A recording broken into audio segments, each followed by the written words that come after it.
Edmundo González Urrutia afirmó que a 3 meses del 28 de julio su compromiso continúa ante el deseo de cambio expresado en millones de votos en Venezuela. Así lo señaló en su cuenta de X.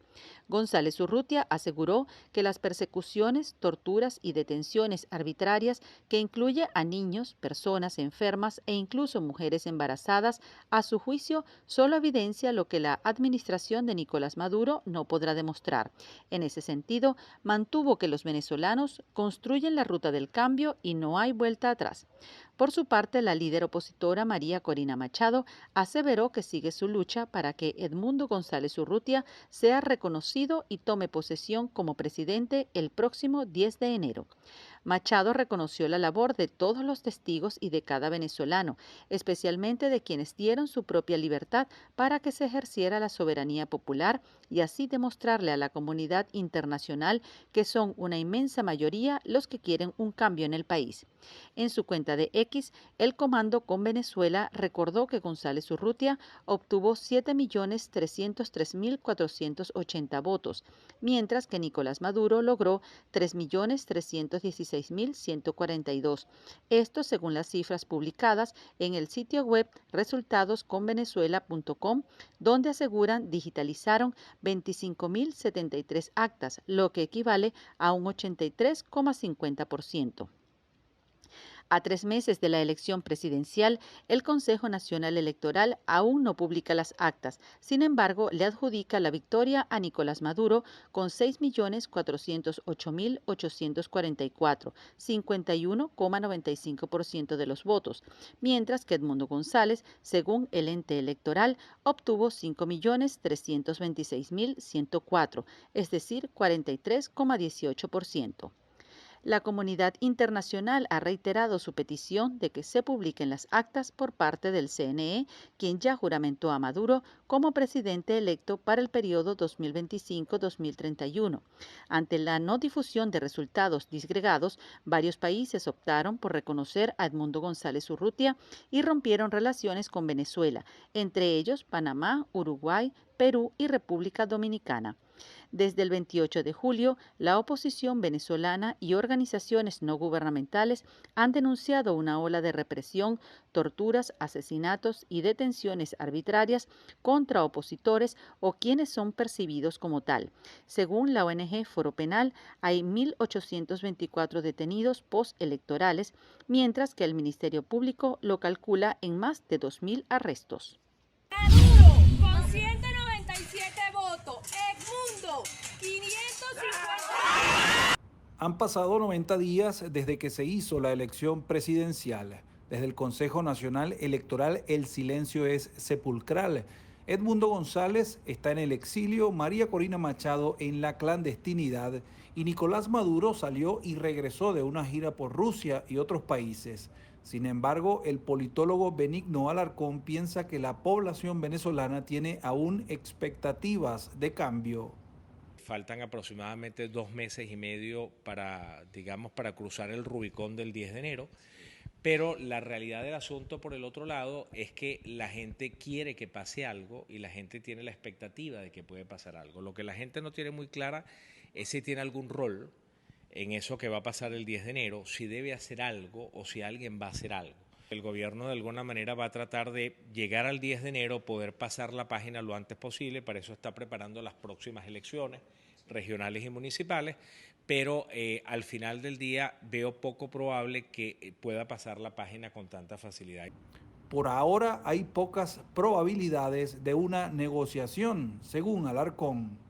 Y la realidad del asunto es que la negociación básicamente es un juego de alternativas. Yo llego a un acuerdo cuando el acuerdo que tengo al frente es mejor que todo lo que yo puedo hacer fuera de la mesa de negociación. El gobierno hoy está convencido que puede mantener el poder fuera de la mesa de negociación. Y mientras el gobierno esté convencido que puede mantener el poder fuera de la mesa de negociación, no va a negociar.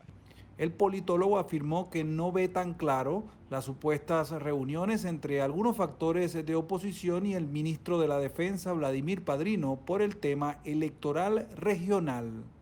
Yo dudo mucho que los rumores que hay sobre reuniones de actores de oposición con entidades gubernamentales o con instituciones como la institución militar sean ciertas. Yo tengo dudas. Cualquier persona que por su cuenta trate de reunirse con actores, digamos, que no son parte del gobierno, termina siendo sospechoso con consecuencias que ya todos conocemos. ¿Qué piensa la gente en la calle sobre la actuación del Consejo Nacional Electoral y lo que puede ocurrir el 10 de enero? Yo espero que el 10 de enero, bueno, sí, que esta gente acepten y entiendan que sí perdieron, que hay un pueblo que les respondió y que deben de irse. Deberían de haberlos publicado, pero hasta la fecha no los han publicado.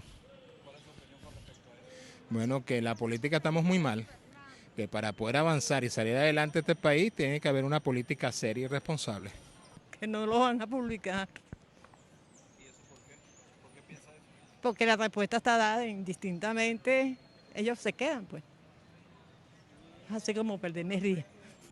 Según el politólogo Benigno Alarcón, comparando con otras transiciones que se han dado en el mundo, cuando los autoritarismos se hacen más radicales, están más cerca de dejar el poder. La primera ministra italiana Giorgia Meloni reiteró el apoyo de su país a Edmundo González Urrutia para facilitar la transición democrática y pacífica en Venezuela durante un encuentro en el Palacio Chigi en Roma.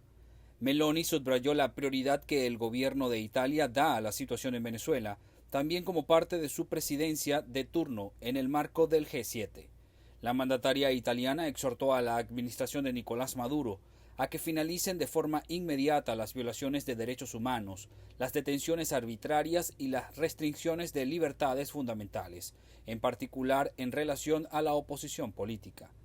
Por su parte, González Urrutia señaló que las vulneraciones a los derechos fundamentales y la represión son temas que causan alarma en mandatarios y representantes de los países democráticos. Además, agradeció a Meloni su gestión frente al G7, la mención sobre Venezuela a la Asamblea General de la ONU. El presidente de Estados Unidos, Joe Biden, asistió a un colegio electoral ubicado en el municipio de Newcastle para votar de forma anticipada para las elecciones a la Casa Blanca del próximo 5 de noviembre. El mandatario tenía un centenar de personas por delante, por lo que tuvo que sumarse a la fila durante varios minutos antes de poder depositar su papeleta. Biden aprovechó la espera para saludar y conversar con los votantes que se le acercaban. La congresista demócrata Lisa Blunt Rochester, ahora candidata al Senado por Delaware, le acompañó al centro de votación.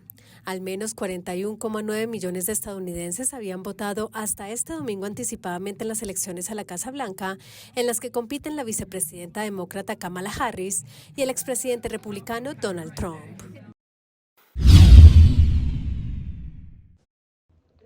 El Comité de Derechos Humanos del Movimiento Político 20 Venezuela denunció que el miembro del Comando con Venezuela en Apure, Marcos Castillo, fue secuestrado por presuntos funcionarios de la Policía Nacional. En su cuenta de X indicó que el también abogado fue sacado a la fuerza de los tribunales del Estado Apure, donde consideran que la persecución y criminalización política ha aumentado en los últimos días, por lo que alertaron a la comunidad internacional de esta situación y responsabilizan a la administración de Nicolás Maduro de cualquier cosa que pueda ocurrirle al dirigente político. Los familiares afirmaron que los jóvenes, quienes permanecen recluidos en el internado judicial de Tocorón, han perdido peso y que las condiciones de la prisión no son adecuadas. Además, mencionaron que no han recibido información por parte de la defensa pública. La petición de nosotros es la liberación de nuestros hijos, que ya tienen 3 meses en este proceso, en la cual ya fueron a la audiencia, y en la audiencia pasaron a juicio, todavía no tenemos fecha de juicio. Las peticiones también son porque ellos, no en el lugar donde están, solamente le están dando 2 comidas, las comidas a veces vienen en mal estado, les dan agua 2 veces al día, y solamente pedimos la liberación de ellos. Que se revisen exhaustivamente sus expedientes, que soliciten pruebas. Nosotros tenemos pruebas, o sea, nosotros tenemos pruebas esperando que nos las pidan, porque no las han querido recibir. Por lo menos mi hermano lo sacaron de su casa, él vive con su pareja, él alquila. Lo sacaron de su casa, se lo llevaron y que por averiguación de su vehículo, también le detuvieron su vehículo. Todo eso está plasmado en 2 videos, porque la residencia tiene cámara. Y también mi cuñada grabó. O sea, tengo las pruebas, o sea, no pueden decir que mi hermano lo agarraron en una protesta donde nunca estuvo. Ya se acercan las épocas decembrinas. que se ha estado celebrando desde inicio de mes. Y es doloroso nosotros no compartir la mesa que solíamos hacer como familiares en una época tan bonita del año y que ellos estén allí. Los familiares de los jóvenes detenidos dijeron que continuarán exigiendo la libertad de sus parientes y piden al Estado escuchar sus demandas. Para los empresarios en Venezuela, uno de sus principales problemas para poder producir con mayor capacidad es la falta de financiamiento. Así lo aseguró el presidente de Fede Cámaras, Adán Celis. El problema más importante, que es transversal a todos los empresarios, es el problema del financiamiento. Una economía sin financiamiento es una economía que no se multiplica. Su multiplicador principal es si todo lo que vamos haciendo es únicamente en base a la capacidad o al pulmón que tiene solo una empresa, su capacidad de expansión y de generar bienestar en la economía se limita.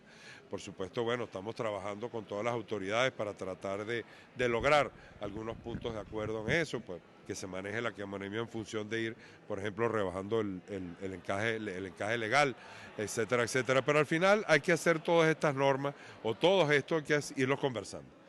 La idea es seguir negociando. La distorsión que genera el tema cambiario, ¿cómo ha afectado a los empresarios y que han podido conversar con el Ejecutivo? En ese sentido hemos conversado, hay la inquietud también de las autoridades de ir rebajando esa brecha. Esa brecha crea al final distorsiones en la economía. La economía tiene que moverse bajo las reglas de la oferta y la demanda, que vaya fluctuando en esa misma medida porque es la economía real, es lo que estamos haciendo en función real. Lo que sí hay que tratar para crear condiciones en este momento que vengan inversiones al país. Esas inversiones traen dólares, esas inversiones, esa brecha que estamos teniendo es porque necesitamos más dólares en la economía, que se expanda, que se arregle, que cambiemos las diferentes para hacerlo muchísimo más amigable a las inversiones. Que esa diferencia, ese gap que está ahí, evidentemente en la medida en que nosotros eso se va cubriendo, evidentemente hay un impacto. Pero la idea es no dejarlo que se amplíe más, que cuando se logre recuperar siempre vaya en conjunto, porque si no empiezan a haber distorsiones en la economía.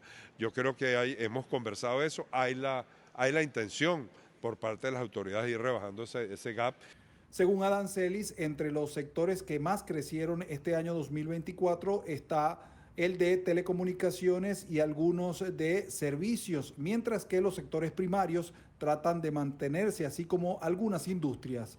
Estiman que el crecimiento será del 4%. La Iglesia Católica debe dar mayor transparencia y agilizar los procesos civiles y canónicos por casos de abuso. Así lo instó este martes la comisión creada por el Papa Francisco para la protección de los menores en su primer informe anual. El documento, que ha analizado un total de 20 países, concluye con la necesidad de promover un mejor acceso a las informaciones que necesiten las víctimas para afrontar el problema de la opacidad. El cardenal que ha dirigido este primer informe, el estadounidense Sean Patrick O'Malley, consideró durante la presentación que este documento supone una transición hacia una mayor acogida de las víctimas, dejando atrás un periodo oscuro y pecaminoso. Reconocemos que probablemente estéis cansados de palabras vacías. Vuestros sufrimientos y heridas nos han abierto los ojos al hecho de que, como Iglesia, no hemos atendido a las víctimas, no os hemos defendido y nos hemos resistido a comprenderos cuando más nos necesitabais. Por su parte, el chileno Juan Carlos Cruz, víctima de abusos y uno de los miembros de la Pontificia Comisión para la Tutela de los Menores, instituida por el Papa Francisco en 2014, ha celebrado como una garantía de no reincidencia el primer informe sobre la gestión de esta lacra.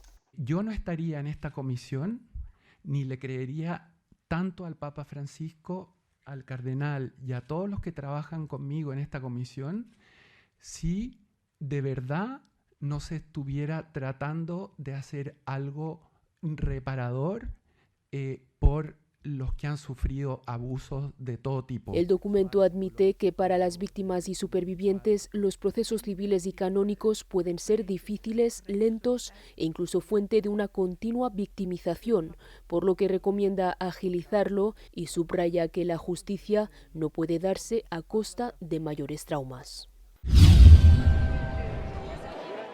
Un proyecto de sentencia de la Suprema Corte de Justicia de México propone anular la elección popular de cientos de jueces y magistrados. El documento, que será discutido por el Pleno del Máximo Tribunal en los próximos días, responde a acciones de inconstitucionalidad interpuestas por la oposición tras la aprobación de una polémica reforma judicial. El proyecto, a cargo del magistrado Juan Luis González Alcántara, señala que no existe certeza para la ciudadanía sobre los perfiles que se le presentarán en la elección, ni garantías para que se emita un voto informado. A su vez añadió que tampoco hay certezas para los aspirantes a esos cargos sobre las cualidades definitorias necesarias para ser incluidos en las listas de votación. González Alcántara evitó pronunciarse sobre la elección popular de los propios integrantes de la Suprema Corte de Justicia, por lo que según la prensa local, esta parte de la reforma se mantendría en pie. La reforma judicial aprobada por el partido oficialista Morena y sus aliados en el Congreso plantea principalmente la elección popular de unos 1.700 jueces y magistrados, incluidos los integrantes del Tribunal Supremo. El 1 de junio del próximo año, los mexicanos tendrán que elegir a más de 800 jueces, mientras que en 2027, a la par de las elecciones federales intermedias, votarán por la otra mitad de los magistrados.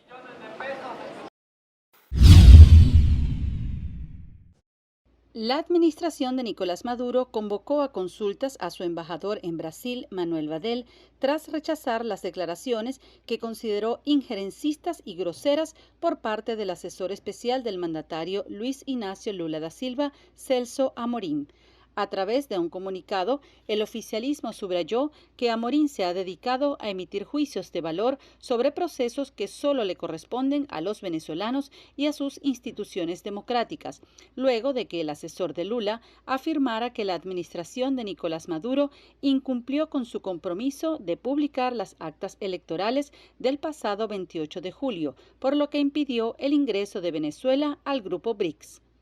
La Cancillería venezolana repudió la actitud de Amorim y denunció el comportamiento que calificó de irracional de los diplomáticos brasileños, quienes, contraviniendo la aprobación del resto de miembros de los BRICS, asumieron una política de bloqueo similar a la política de medidas coercitivas unilaterales. Así lo indicó el documento.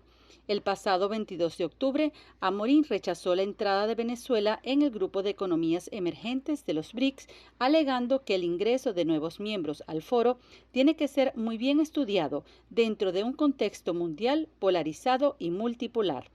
Por su parte, el presidente de la Asamblea Nacional, Jorge Rodríguez, solicitará ante la Cámara que se declare persona non grata a Celso Amorim, a quien acusó de ser un instrumento de Jake Sullivan, asesor de seguridad nacional de la Casa Blanca en las elecciones presidenciales del 28 de julio. En un comunicado, Rodríguez consideró que Amorim participó en nombre de Sullivan como acompañante en los comicios venezolanos para, a su juicio, buscar dañar el normal desenvolvimiento de la elección, cuyo resultado oficial favoreció a Maduro, un resultado que Brasil continúa sin reconocer. Entre lágrimas, madres de los jóvenes aprendidos, esos días posteriores al 28 de julio, exigieron al fiscal general la libertad de sus familiares porque aseguran que no han cometido delito alguno para que los califiquen de terroristas. Que mi hijo está preso ahí, le están aplicando terrorismo, tiene 18 años. Bueno, lo vi, como lo vi la otra vez, me dijo, mami, ahorita nos están dando un poquito más de comida, nos están dando agua. Lo vi con otro semblante, mami, yo tengo fe en Dios, mami, yo tengo bastante fe en Dios que nosotros vamos a salir de aquí. Mi hijo es un muchacho que convulsiona, que ellos tienen derecho pues a la expresión. Ellos salieron, bueno, ¿cómo se dice? Porque ellos quieren una Venezuela libre. En Anzoátegui estuvieron detenidos en la cárcel de Puente Ayala, una de las más violentas del país según organizaciones no gubernamentales. Luego fueron trasladados a Yare 3 en el estado Miranda, donde permanecen. Los familiares ahora deben viajar para poder verlos. Creo que pedir libertad y ondear este tricolor, que es la bandera de mi país, a mí no me hace menos, me hace más venezolana que muchos, que a lo mejor en la distancia no saben ni la magnitud y opinan cosas llamando a nuestros hijos terroristas y lo peor, cuando no saben las verdades. Las verdades las sabemos las madres que estamos aquí, que tenemos 3 meses, donde yo no soy de Barcelona y tenía que cargar viernes, sábado y domingo hasta 10 y 15 litros de agua, agarrar 3 autobuses porque no tengo carro propio para poderle llevar la comida a mi hijo, llegar a las 6 de la mañana y a veces era las 4 o 5 de la tarde y yo estaba en la cola del penal para que mi hijo recibiera su comida. Algunos asumen que sí salieron a protestar. Para los funcionarios, ese derecho aparentemente suspendido fue motivo suficiente para detenerlos. Lo que le dijeron ellos fue que los vecinos la acusaban a él de guarimbero, que él había salido a la guarimba, que la estaba guarimbeando, y mi hijo le dijo que ese no era un delito, que él había salido. Sí, mi hijo sí salió a marchar. Salió a marchar porque ese es un derecho que tenemos todos los venezolanos, eso está en la Constitución. Y yo no le veo delito a eso, para esa palabra tan grande, como dice la amiga, de terrorismo, un muchacho de 20 años.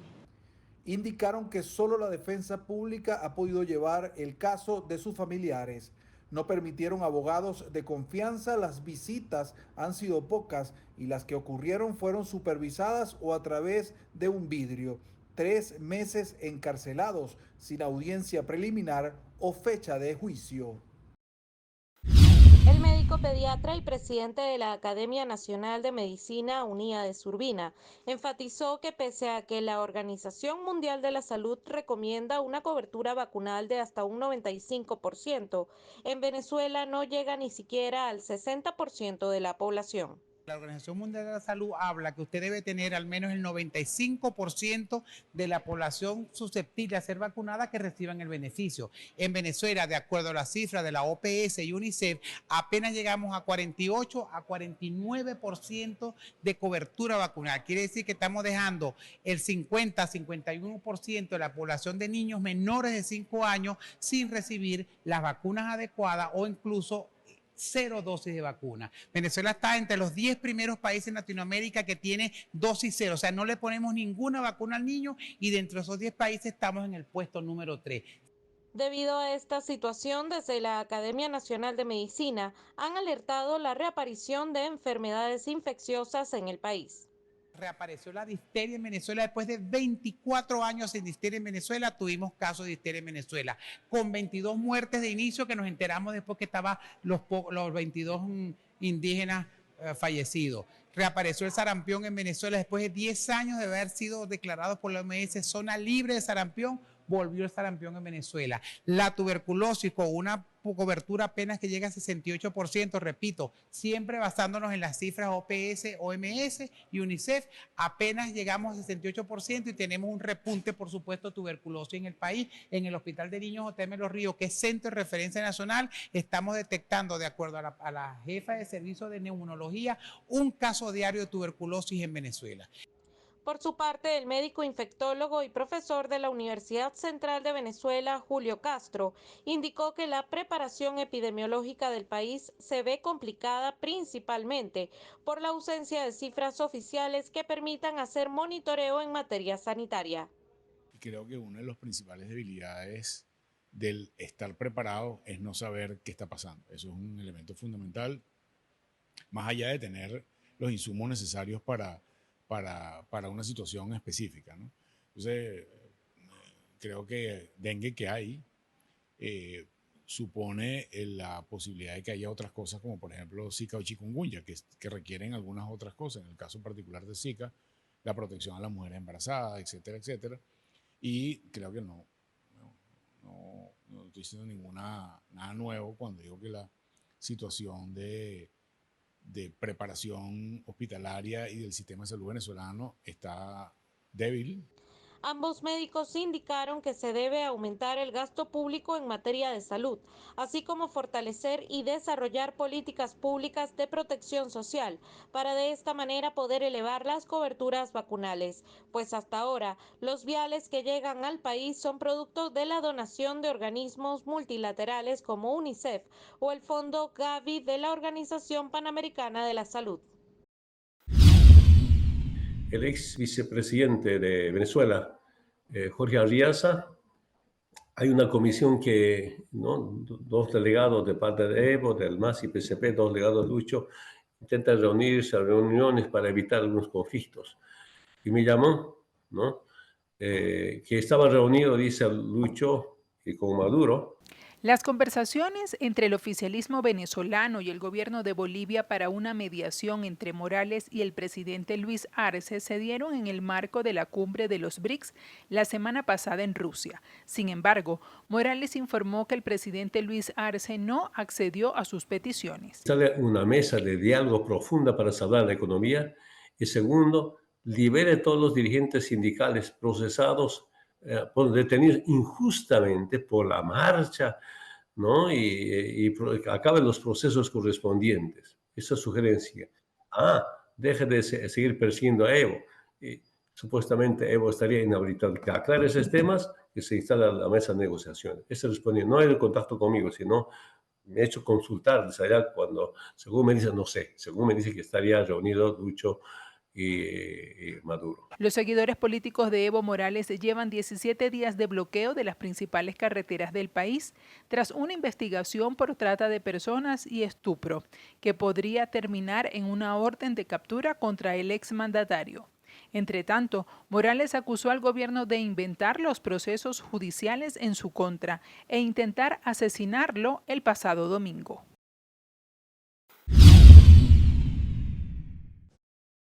Durante una intervención en un foro del Parlamento italiano, la dirigente opositora María Corina Machado afirmó que en este momento Venezuela necesita de los demócratas del mundo. Es hora de que Maduro entienda que su mejor opción es aceptar los términos de una transición negociada. Para que eso ocurra, el costo de permanencia en el poder tiene que ser más alto que el costo de salida. Y para eso los necesitamos a ustedes. Hay varios ciudadanos ítalos-venezolanos que hoy están en prisión. Por eso queremos pedirle a cada uno de ustedes que eleven su voz por Venezuela. Necesitamos que el Parlamento Europeo reconozca a Edmundo González como el presidente electo de Venezuela. Necesitamos que ustedes nos ayuden a elevar el costo de la represión para que los perpetradores sepan que van a ser responsables ante la justicia internacional. Necesitamos que sean su voz frente al mundo entero, porque esto no tiene vuelta atrás. Venezuela será libre. En este sentido, aseveró que hay un costo personal para los venezolanos por haber defendido los resultados de las elecciones presidenciales, lo que generó más de 2.000 presos, personas desaparecidas y presuntamente torturadas tras las protestas del pasado 28 de julio. Machado destacó que hay varios ciudadanos ítalo-venezolanos arrestados, por lo que pidió mediación de Italia. La líder opositora agradeció al gobierno italiano por el respaldo recibido y al mismo tiempo exhortó al Parlamento italiano a levantar aún más su voz para que Venezuela recupere su democracia. El canciller venezolano Iván Gil calificó de pusilánime la actuación de su homólogo colombiano Luis Gilberto Murillo en su más reciente encuentro bilateral, donde abordaron la cooperación entre ambos países, explicó en su cuenta de Instagram. Consideró un chantaje de Estados Unidos la postura asumida por Murillo, quien señaló que Colombia insiste en que Venezuela debe publicar las actas electorales para reconocer así el triunfo de Nicolás Maduro. Gil advirtió que en su momento se arrepentirá de lo que considera una intromisión en los asuntos internos de Venezuela. Este miércoles el canciller colombiano afirmó que el gobierno de Gustavo Petro no reconocerá un nuevo mandato de Nicolás Maduro si no se presentan las actas electorales de los comicios presidenciales antes del 10 de enero del 2025, día de la toma de posesión para el periodo 2025-2031. La visita del canciller de Venezuela, Iván Gil, a Colombia durante la COP16 en Cali acentuó las tensiones diplomáticas entre ambos países. Aunque Gil defendió el resultado emitido por el Consejo Nacional Electoral venezolano, Murillo mantuvo la posición de que solo se reconocerán los resultados si se presentan las actas antes de la fecha límite. La distancia entre ella y su hijo se siente como un abismo, y cada visita es un recordatorio de la injusticia que los separa. Dejé a mi madre, mis suegros viven con mi esposo y conmigo, y tuvimos que dejarlos solos. Él tiene casi 90 años y ella tiene 85, pueden ustedes imaginar. Pensando en que este viaje iba a ser de 2 semanas, sin mucho, porque así le dijimos, regresamos con mi hijo en 15 días, Dios mediante. La historia de la madre de Paul es la representación de muchas voces que claman por justicia en un país que enfrenta profunda crisis. Esto ha sido muy fuerte. Yo he tenido que tomar pastillas para dormir. Aquí las estoy tomando porque no duermo. Si no las tomo, me despierto muchas veces en la noche. Eso no es dormir. Ya me siento agotada. Me he enfermado. Estando aquí me he enfermado, pero me levanto de nuevo para poder ayudar a mi hijo. Si nosotros decaemos, mi esposo y yo, ¿quién lo ayuda? Originaria de Valera, su vida dio un giro dramático e inesperado desde que su hijo fue detenido de manera injusta. Se vio forzada a mudarse a un hotel y ahora en un cuarto de alquiler, un espacio ajeno en el que intenta mantener la fortaleza. Mi anhelo como madre es que yo hoy me acueste a dormir, cierre mis ojos, me levante mañana y cuando apenas los abre, que me levante, yo diga esto fue una pesadilla. Ese es mi anhelo, que yo diga fue un mal sueño. Fue un mal sueño, ese sería el día más feliz de mi vida. Todos los días se despierta con la esperanza de recibir noticias positivas, pero rápidamente se transforman en agonía. Conformarse uno con solamente verlos 15 o 20 minutos en una visita cada 15 días es un vacío muy grande, es un vacío enorme, es una tristeza que llega a lo más profundo del alma.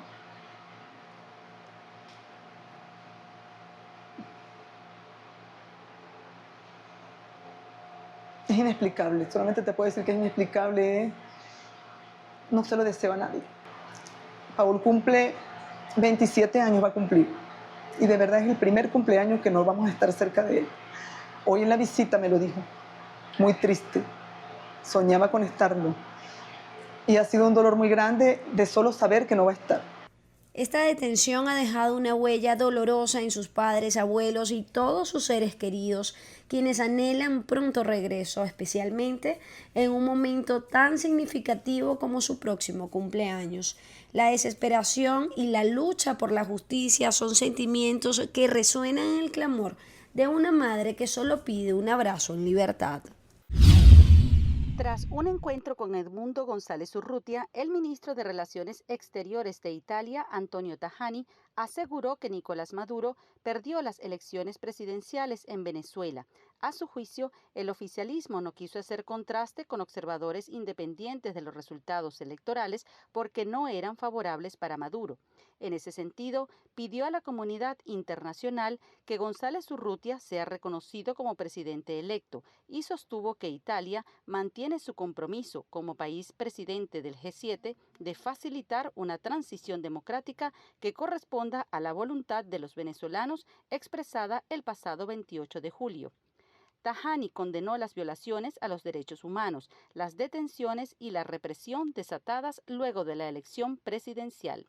Por su parte, González Urrutia indicó que mantuvo una conversación con Tajani, quien le afirmó que la crisis venezolana es una prioridad para su gobierno, que observa con preocupación las vulneraciones a los derechos fundamentales en el país.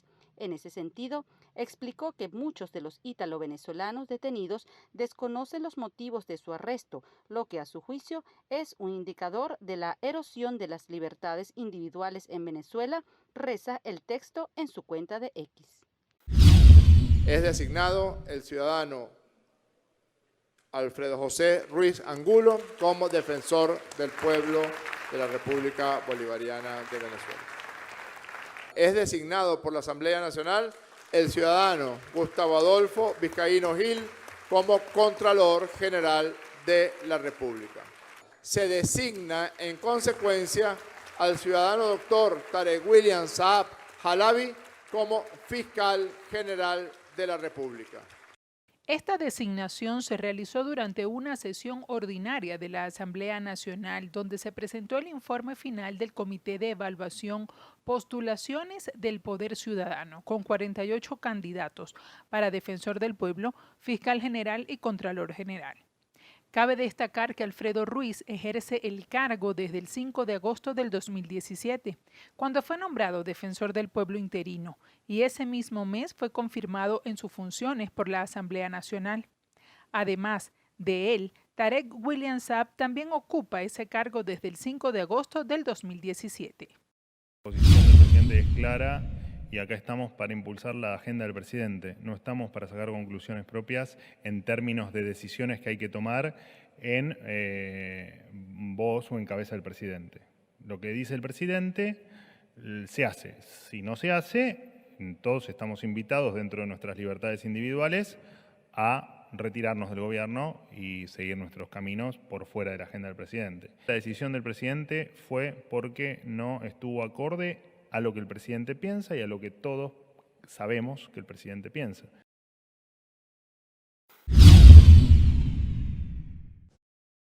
El Ministerio de Relaciones Exteriores de Brasil mostró sorpresa ante el tono que calificó de ofensivo por parte de las autoridades venezolanas tras el llamado a consultas a su embajador en Brasilia.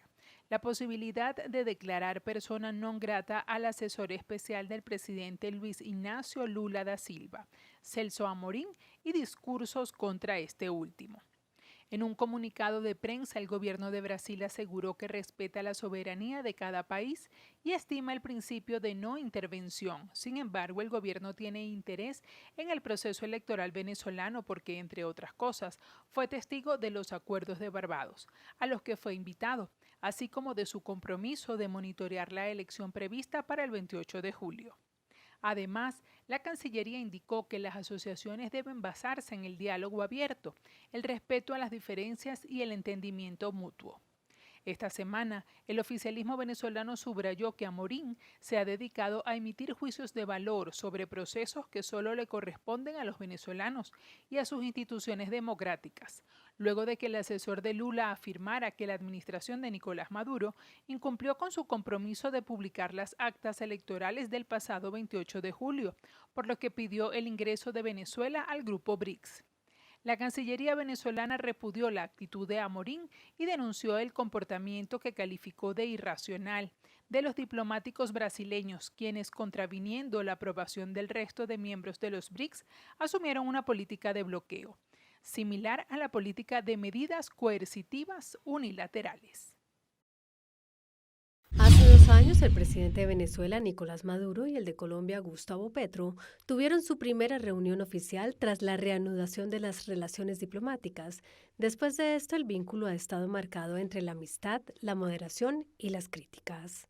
En esa reunión del 1 de noviembre de 2022, los presidentes se reunieron en el Palacio Presidencial de Miraflores y firmaron una declaración conjunta de 11 puntos que incluyó 3 acuerdos bilaterales. Pese a que el tono de ambos gobernantes en general ha sido de respeto mutuo, también ha estado lleno de llamados de atención, como cuando Petro le pidió a Maduro, en más de una ocasión, que regresara al sistema interamericano de derechos humanos, una solicitud que hasta la fecha no ha sido atendida por el líder chavista. En estos 2 años, Maduro ha dado muestras de estima a su homólogo de Colombia con el apoyo al proceso de negociación entre el Ejecutivo del país andino y los grupos guerrilleros del Ejército de Liberación Nacional ELN y la disidencia de las FARC, que han tenido a Caracas como una de sus sedes. Las elecciones presidenciales de Venezuela pusieron de manifiesto las diferencias de criterio entre ambos presidentes, cuando Petro cuestionó en junio de 2023 la inhabilitación política de la líder opositora María Corina Machado, que le impide ejercer cargos de elección popular hasta 2036. Maduro intentó bajar el tono de esta discrepancia al decir que no se debe hacer un escándalo por las diferencias que puede haber y reiteró que nada separará a Venezuela y Colombia. Luego de este desencuentro, ambos presidentes se reunieron a puerta cerrada por quinta y última vez desde 2022 en Caracas, y Petro informó que en esa visita a Venezuela también se encontró con representantes de la oposición venezolana. El distanciamiento entre los mandatarios cada vez ha sido más evidente. Por su parte, Petro ha insistido en que no reconocerá la victoria de su homólogo hasta que se publiquen los resultados desagregados que proclamaron a Nicolás Maduro como presidente de Venezuela. Nos encontramos en la población de Sedaví, una de las poblaciones más adyacentes a Valencia capital y que también ha sufrido trágicas consecuencias. Precisamente estoy a las afueras o en la entrada del estacionamiento del ayuntamiento de Sedaví.